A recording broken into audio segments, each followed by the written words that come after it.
Hey, welcome back, Truth Seekers. I'm David, and this is October the 20th, and you're watching Set Sail with Grace Harbor. Well, today we're going to be tackling Matthew chapter 16 and Mark chapter 8. These chapters represent a massive turning point in Jesus' ministry. Up until now, the focus has been on his miracles and his teachings, but now the narrative is going to pivot sharply towards his identity and the cost of following him. In the next few minutes, we're going to summarize the main focus of these chapters and see how both Matthew and Mark, while telling the same stories, drive home the same message. First of all, we see a clash of worldviews. Both chapters begin with a confrontation. The religious leaders, that's the Pharisees and the Sadducees in Matthew, and the Pharisees in Mark, well, they demand Jesus to show them a sign from heaven. They're not looking for proof. They're looking for an excuse to dismiss him. Now, Jesus' response in both Gospels is a strong rebuke. He points out their spiritual blindness. They can predict the weather by looking at the sky, but they can't discern the signs of the times that are right in front of them, namely the miracles and the teaching he's already given. This is the key theme: spiritual blindness versus divine revelation.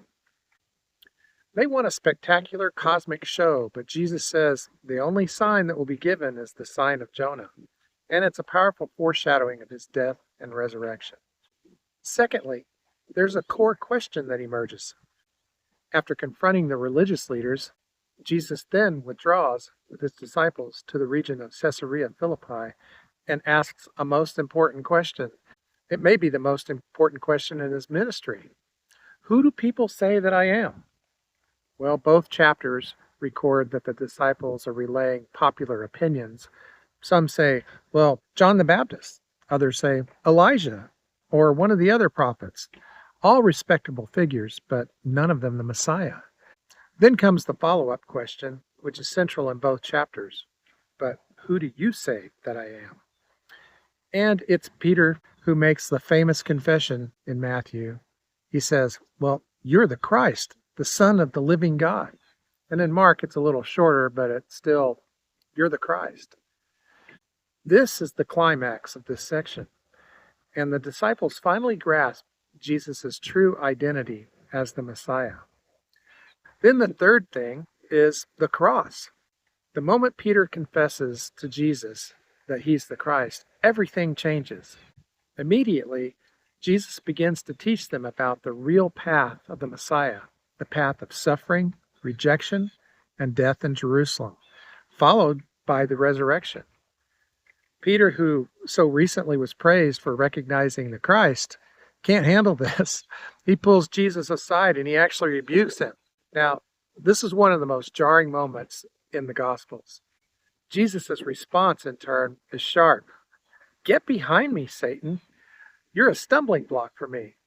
For you're not setting your mind on God's interest, but man's.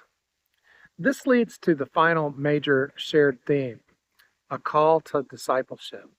Now, Jesus turns to the crowd and his disciples, and he issues a challenging call.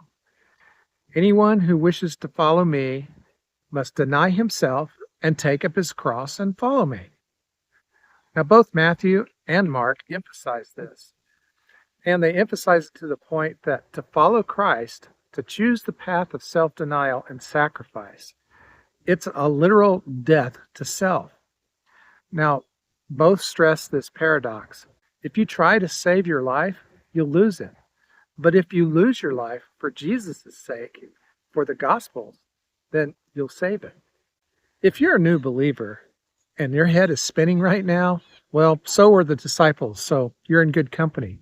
Keep on reading and study the scriptures in their context, and it'll become clear to you in time, just like it did for the disciples. While their main focus was the same, each gospel writer has a little bit different flavor. Matthew, he highlights the theme of the church. After Peter's confession, Jesus says, you are Peter, and upon this rock I will build my church, and the gates of hell will not overpower it. Now, this is unique to Matthew, linking Jesus' identity directly to the establishment of the Christian community. Matthew also includes Jesus giving Peter the keys to the kingdom, which is a huge debate even today as to actually what that means, and a little too involved for us to include here. But let me know in the comments below if you think I should do a separate video or a short even on the keys to the kingdom. Mark's gospel, it focuses on the nature of discipleship, and it includes details that Matthew omits. The healing of the blind man at the pool of Bethesda in Mark 8:22 through 26. This man required 2 touches to fully see. Many scholars see this as a symbolic parallel to the disciples, who, despite Peter's great confession, still need Jesus to touch them again and again before they fully understand the need for the cross. So the main focus in Matthew 16 and Mark 8 is a monumental shift in Jesus' teaching, driven by a 3-part truth. First, identity. Jesus is the Christ, the Son of God. Second, mission. The Messiah must suffer and be raised from the dead. And the third, discipleship. Following Christ requires a personal sacrifice, denying oneself and taking up your cross and following him. These chapters focus us to answer the same question that Peter did. Who do you say Jesus is?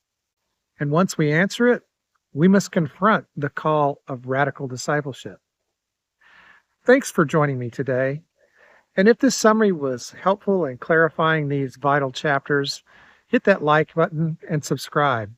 And let me know in the comments below, what does taking up your cross mean to you today? Join me again next time and keep reading with us.